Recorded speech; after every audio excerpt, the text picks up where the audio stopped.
안녕하십니까. 여러분의 무역동반자 정재환입니다. 사업을 하다 보면 혹은 세무 담당자로 업무를 하다 보면 가장 신경 쓰이는 게 무엇일까요? 돈을 벌어서 돈을 쓰는 것보다 더 신경 쓰이는 거, 내가 얼마를 벌었는지 얼마를 썼는지 신고하고 세금을 납부하는 그런 세무 일정일 것입니다. 아니, 세금이라는 건 분명 1년에 한 번 신고하고 납부하는 걸로 알고 있었는데 사실 업무를 하다 보니까 뭐 달달이 무슨 신고가 있고 지난번에 분명히 조신고를 한 것 같은데 또 요 신고를 하라고 하고 도대체 뭐 그렇게 신고하고 납부해야 되는 게 많은지 모르겠습니다. 그렇다면 이러한 세무 일정에 대해 한 번에 정리해 놓은 그런 영상은 없을까요? 그래서 준비했습니다.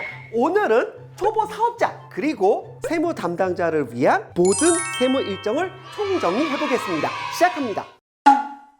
첫 번째, 급여 지급에 대한 원천세 신고 납부입니다. 원천세가 뭐죠? 달달이 사업자가 이제 인건비를 주면서 일정 부분 공제를 합니다. 우리는 이것을 원천징수세액 혹은 원천세라고 하고, 이렇게 원천징수한 세액을 국세청 프로그램 홈택스죠. 홈택스를 통해 국세청에 납부를 하게 됩니다. 원천세는 언제까지 신고 납부해야 되나요? 인건비를 지급한 그 달에 다음 달 10일까지입니다.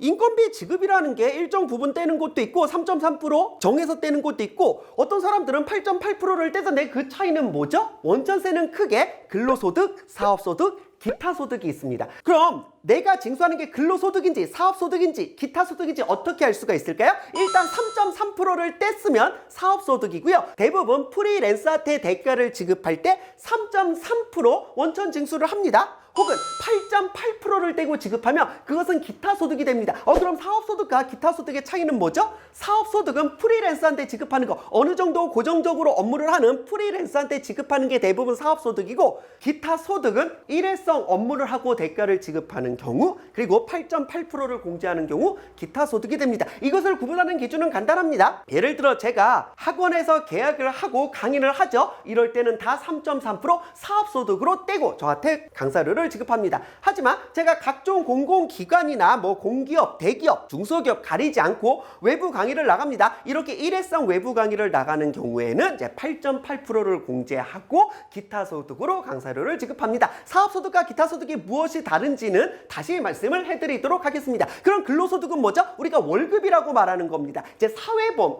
건강보험, 국민연금, 고용보험, 그리고 산재보험까지 하여서 4대 보험이라고 하고, 이제 법적 명칭은 사회보험입니다. 이제 사회보험과 소득세를 공제하고 이제 월급을 지급하면 그것을 근로소득이라고 합니다. 즉, 근로소득이든 사업소득이든 기타소득이든 상관없습니다. 지급한 달에 다음 달 10일까지 원천세를 신고하고 납부를 해야 됩니다. 사실 이 부분이 크게 어렵지는 않은 게 양식을 보면 알겠지만 정확한 명칭은 원천징수 이행상황 신고서입니다. 총 몇 명에게 얼마를 지급하여 얼마의 세금을 납부한다까지만 되어 있기 때문에 상세한 내역은 신고하지 않아도 됩니다. 사실 근로소득, 우리가 근로자가 총 10명인데 10명한테 총 얼마를 지급하고 얼마를 공제해서 이것을 세금으로 납부합니다. 우리가 사업소득자한테 지급하는 게 얼마인데 총 몇 명한테 얼마를 지급해서 얼마를 떼습니다. 우리가 기타소득자한테 지급하는 게 얼마인데 총 몇 명한테 얼마를 지급하고 얼마를 떼서 납부합니다. 이런 식으로 총 인원과 총 금액과 총 세액만 신고하고 납부하면 됩니다. 상세한 내역까지 신고하고 납부할 필요는 없기 때문에 그 부분은 조금 안심하셔도 됩니다. 절대 누락하면 안 됩니다.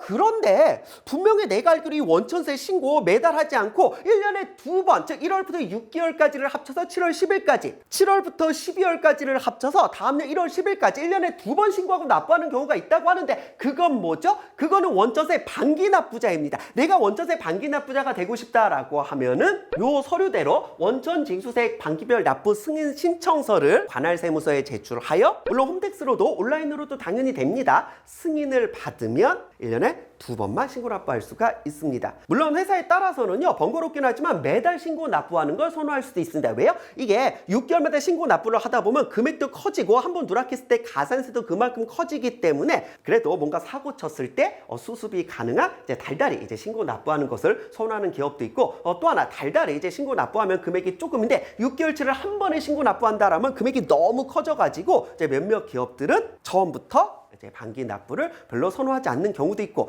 그게 뭔 소리냐, 어쨌든 절차가 편해지니까 무조건 반기 납부를 해야 되는 경우도 있고, 물론 내가 반기 납부 하고 싶다라고 해서 무조건 할 수 있는 건 아닙니다. 이 고정 댓글에 관련 영상 링크를 걸어둘 테니까 그 영상을 참고하여 주시기 바랍니다. 자, 그렇게 원천세 신고 납부까지 알아봤고, 첫 번째죠. 그럼 두 번째, 매출 매입에 대한 부가세 신고 납부입니다. 이제 부가세 신고 납부, 정확하게는 부가가치세라고 합니다. 부가가치세는 10%죠. 매출 10%에 대해 부가가치세를 납부하면 되고, 매입 10%에 대해서는 부가가치세를 환급받을 수 있습니다. 자, 우리는 그래서 이것을 매입세액 공제라고 해서 매입보다 매출이 많으면 그 많은 매출분에 대해서는 부가가치세를 납부하는 것이고, 매출보다 매입이 많을 때에는 그 많은 분에 대한 부가가치세를 환급받을 수가 있습니다. 부가가치세는 1년에 2번 신고 납부합니다. 상반기는 1월, 6월 매출입에 대해 7월 25일까지 신고 납부하면 되고, 하반기는 7월부터 12월 매출입에 대해 다음년 1월 25일까지 신고 납부하면 됩니다. 당연한 말이지만 매입이 더 많을 때는 환급이 될 수가 있습니다. 그래서 이 사업장이 언제부터 돈을 벌고 있다는 걸 알 수가 있느냐? 부가가치세를 납부하기 시작할 때요. 문제는 6개월치에 대한 부가가치세를 납부하다 보니까 금액이 너무 커지죠. 그래서 어떤 사업장은 너무 부담될 수가 있습니다. 자, 그래서 부가세 예정신고라는 게 나왔습니다. 예정신고는요, 1월부터 6월까지 한 번에 신고하고 납부하려고 하면 너무 부담되지 않냐? 7월부터 12월 분에 대해 한 번에 신고하고 납부하려고 하면 너무 부담되지 않냐? 그래서 1월부터 3월 매출입에 대해 4월 25일까지, 7월부터 9월 매출입에 대해 10월 25일까지 일단 신고 납부를 해라. 그래서 6개월을 다시 반으로 쪼개서 3개월치에 대해 예정 신고를 하고 3개월치에 대해 납부를 하고, 다음 확정 신고 기간에는 나머지 3개월 분에 대해 신고하고 납부하고. 자, 이런 식으로 예정 신고 제도라는 게 나왔습니다. 그런데 정쌤, 저희는 예정 신고를 한 번도 한 적이 없는데 어떤 일일까요? 자, 그래서 예정 신고는 모든 사업자한테 의무가 아닙니다. 애초에 이 예정 신고라는 게 왜 나왔습니까? 6개월치 부가가치세를 한 번에 내려면 너무 부담되니까 3개월씩 쪼개서 신고하고 납부를 하라는 거죠. 그런데 문제는 영세 사업장, 중소기업들은요, 6개월치 한 번에 납부하는 게 얼마 되지도 않는데 그걸 3개월마다 또 신고하라고 하니까 그게 더 힘든 거예요. 그냥 신고하는 것 자체가 힘들고 세무사 수수료가 더 많이 들어가죠. 자, 그래서 개인 사업자 그리고 직전 과세 기간 매출이 1억 5천만 원 미만이라고 하면은 예정 신고하지 말고 예정 고지를 해줍니다. 그러니까 세무서에서 그냥 고지서가 날아와요. 니들 개인 사업자 니들 혹은 1억 5천 매출 안 되는 법인 중소 영세 법인 니들 예정 신고하는 게 더 힘들지? 너 지난번에 납부한 세액이 이만큼이니까 그 50% 먼저 내라고 해서 지난 과세 기간에 납부했던 세액의 50%를 알아서 고지해 줍니다. 저희는 부가세 예정 고지조차 안 해줬는데 어떻게 된 거죠? 만일 납부할 세액이 50만 원 미만이라고 하면 예정 고지조차 안 해줍니다. 그냥 6개월에 한 번씩 신고하고 납부하면 된다라는 겁니다. 여기까지 어렵지 않고요. 이상하다. 저희는 간이과세자라고 해서 1년에 한 번만 약식으로 신고하는 걸로 아는데 그건 또 뭐죠? 맞습니다. 간이과세자라고 해서 사실 모든 사업자가 따박따박 매출의 10%를 부가가치세로서 내고 매입의 10%를 부가가치세로서 공제 이제 받는다라고 하면은 너무나 업무가 복잡해집니다. 자, 그래서 나온 개념이 이제 간이과세자입니다. 간이과세자는 이제 법이 바뀌었습니다. 매출이 8천만 원 이제 미만인 경우에는 그냥 약식으로 신고하고 대충 퉁쳐서 부가가치세를 일부만 내면 된다 이겁니다. 그래서 부가세 간이신고 대상자의 경우에는요, 이제 8천만 원 미만인 경우입니다. 1년 매출이 전년도 1월부터 12월 매출입을 그 다음 년도 1월 25일까지 신고하면 되고요. 하지만 간이과세자 중 매출이 4,800만 원 이상인 경우에는 의무적으로 세금 계산서를 발행하여야 하고, 세금 계산서를 발행한 경우에는 원칙적인 부가세 이제 신고자와 마찬가지로 반기 신고 1년에 2번 신고를 해야 되고, 내가 애초에 1년 매출이 8천만 원 미만이어서 간이과세자이면서 4,800만 원도 안 돼서 세금 계산서를 발행할 필요가 없었을 경우에는 1년에 한 번, 간이과세자이지만 1년 매출이 4,800만 원을 넘으면서 세금 계산서까지 발행한 경우에는 1년에 2번, 이 정도로 정리해 주시면 될 것 같습니다. 부가세 간이과세에 대해서는 따로 영상으로 정리해 드리도록 하겠습니다. 자, 다음 면세 사업자는 사업장 현황 신고서를 제출해야 됩니다.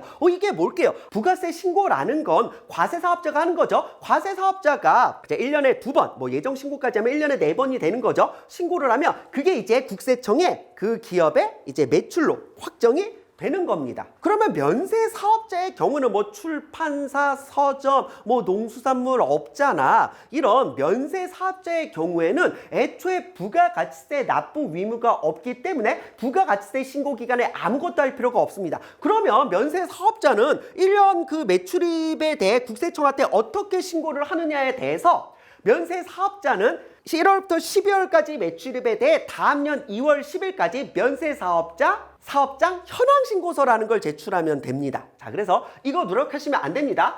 사업장 현황 신고서는 이제 면세 사업자한테 해당되는 겁니다. 그러면 우리는 부가가치세 과세 사업자와 부가가치세 면세 사업자를 함께 하는 겸용 사업자인데, 겸용 사업자는 어떻게 하나요? 겸용 사업자의 경우에는 부가가치세 신고 기간에 면세사업분 매출입까지 다 신고를 했다라고 하면 별도의 면세사업장 현황 신고를 할 필요가 없습니다.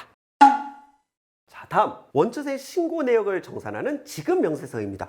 지급명세서가 뭘까요? 근로소득 원천세 신고를 했습니다. 사업소득 원천세 신고를 했습니다. 기타소득 원천세 신고를 했습니다. 달달이 원천세 신고할 땐 뭐만 신고하면 된다라고 했죠? 기억나실 겁니다. 총 몇 명한테 총 얼마를 지급하고 소득세로 얼마를 공제했는지, 즉 총 인원, 총 금액, 총 세액만 신고하면 됐습니다. 그리고 그것만 납부하면 됐죠. 이제 그러다 보니까 어떤 기업이 뭐 300명한테 얼마를 주고 얼마를 공제했다라고 나오는데 그게 각각의 그 직원한테 얼마인지 알 수가 없죠. 자, 그래서 1월부터 12월까지 1년간 원천세 신고한 내역에 대해 요 사람한테 얼마, 요 사람한테 얼마, 요 사람한테 정확하게 얼마를 지급하고 얼마의 세금을 공제해서 그것을 신고 납부하였습니다라고 그 세부 내역을 정산하여 국세청에 제출하는 거, 우리는 그것을 지급명세서라고 합니다. 근로소득 지급명세서, 사업소득 지급명세서, 그리고 퇴직한 자가 있다라고 하면 퇴직소득 지급명세서가 있겠죠.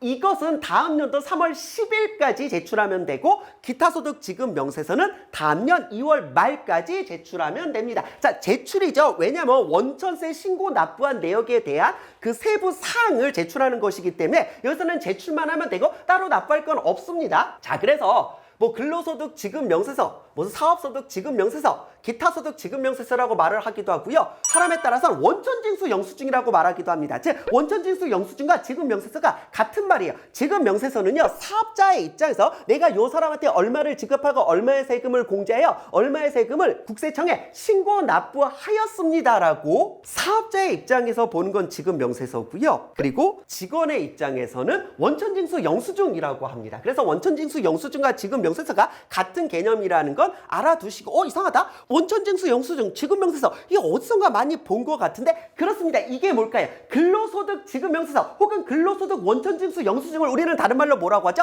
연말정산이라고 합니다. 1년 동안 이 직원한테 얼마의 급여를 주고 얼마의 세액을 공제해서 그것을 이제 국세청에 납부를 하였는데, 그 중에 이 사람이 카드 사용액이 얼마고, 병원 치료비는 얼마고, 그 다음에 교통비는 얼마고, 그 다음에 부양하는 가족은 몇 명이고, 이런 것들을 다 입력을 해서 실제 납부할 세액보다 이미 납부한 세액이 많네? 라고 하면 환급을 받는 것이고, 실제 납부한 세액보다 납부할 세액이 많네? 라고 하면은 추징을 당하는 거고, 우리 연말정산이죠. 그래서 연말정산을 통해 세금을 토해내거나 환급받을 수 있죠. 그게 근로소득 원천징수 영수증 혹은 근로소득 지급명세서라고 말하는 겁니다. 참고해 주시면 될 것 같습니다. 문제는 간이지급명세서입니다. 간이지급명세서는 뭐냐? 지급명세서 자체가 1월부터 12월까지 그 소득분에 대해서 다음 년에 이제 확정 신고가 되기 때문에 국세청 입장에서는요, 실제 이 사람이 1년에 얼마를 버는지 알 수 있는 건 내년이 돼야 알 수 있는 거야. 그렇다면 약간 저소득자에 대해서는 근로장려금을 지급해야 되는데 실제 이 사람의 소득이 얼마인지 정확히 파악하는 건 내년이 돼야 알 수 있다는 거죠.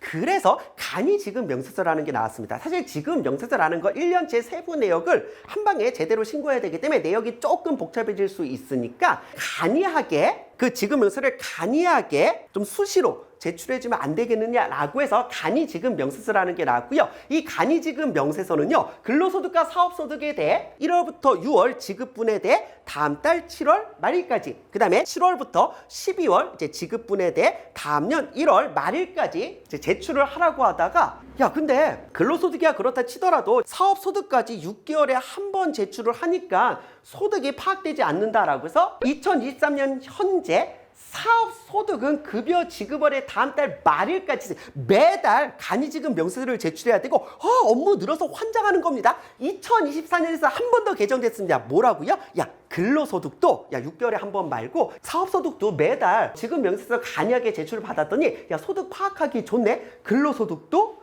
매달 간이하게 지급 명세서를 제출해라 라고 해서 근로소득에 대해서도 지급월의 다음 달 말일까지 매달 제출해야 되고, 심지어 지금까지는 간이 지급 명세서 제출이 면제되었던 기타 소득에 대해서도 2024년부터는 매월 다음 달 말일까지 제출을 해야 됩니다. 나 지급 명세서 제출 업무 너무 힘들어. 이거 까딱하다가는 가산세 나오는 건이기 때문에 신경 쓰셔야 됩니다. 사업자들이 가장 많이 누락하는 게 간이 지급 명세서이고, 그리고 간이 지급 명세서가 이런 식으로 계속 개정되고 있기 때문에 이런 개정된 내용에 대해서도 실시간으로 따라올 수 있어야 됩니다. 간이 지급 명세서에 대해서도 따로 영상을 만들어서 설명을 드리도록 하겠습니다. 그래도 정식 지급 명세서와 비교하면은 상당히 간이하게는 이제 작성해서 이제 제출할 수 있게 되어서 크게 어렵진 않습니다. 다만 매달 이런 게 있다는 걸 모르고 누락해서 가산세까지 추징당하는 게 안타까울 뿐이죠.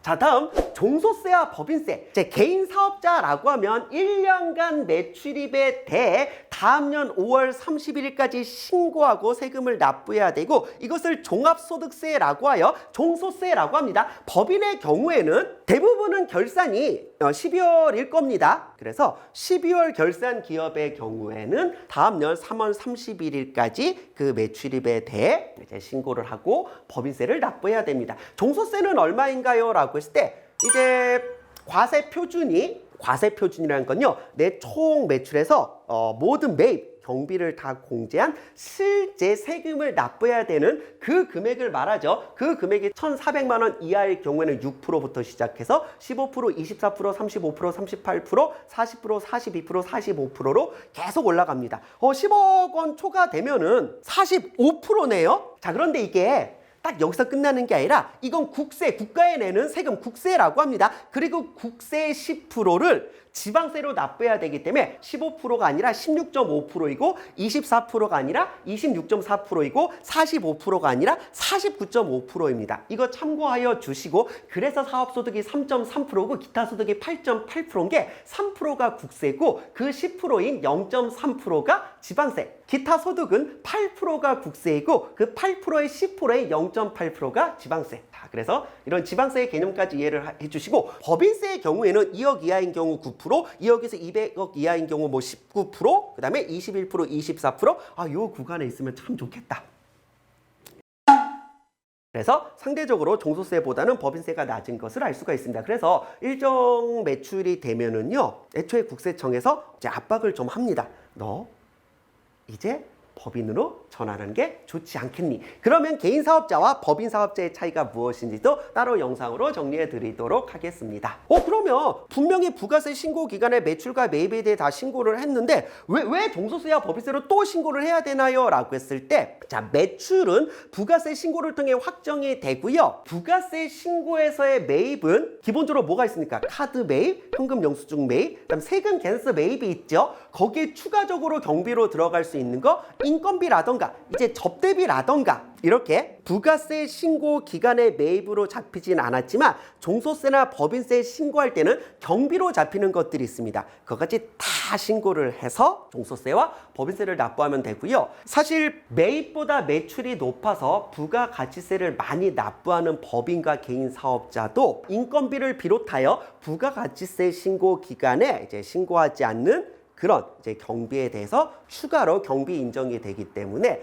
종소세나 법인세는 납부하지 않는 경우가 있습니다. 분명 부가세는 6개월에 한 번이었죠. 1년에 두 번. 그럼 6개월마다 내면 너무 부담되기 때문에 예정 신고 혹은 예정 고지라고 하여서 3개월마다 신고를 하게 하거나 이제 3개월마다 이제 고지를 해준다라고 했습니다. 그럼 종소세나 법인세도 그 예정 신고라는 게 없을까요? 있습니다. 종소세 같은 경우는 엄밀히 말하면 예정 신고는 없고 예정 고지만 있습니다. 개인 사업자한테는요, 이제 11월 31일까지 납부하라고 예정 고지를 해줍니다. 전년도 납부세액의 50%를 미리 납부하면 되지 않겠냐라고 해서 10월 말쯤에 날아옵니다. 11월 30일까지 종소세는 예정 고지되면 그것을 납부하면 되는 것이고, 법인은 얄짤없습니다. 예정 고지 아니고 예정 신고입니다. 자, 그래서 이제 8월 31일까지 예정 신고를 하고 납부를 하여야 합니다. 다만 납부할 세액이 50만 원 미만이라고 하면은 개인 사업자도 이제 법인도 아무것도 안 해도 됩니다.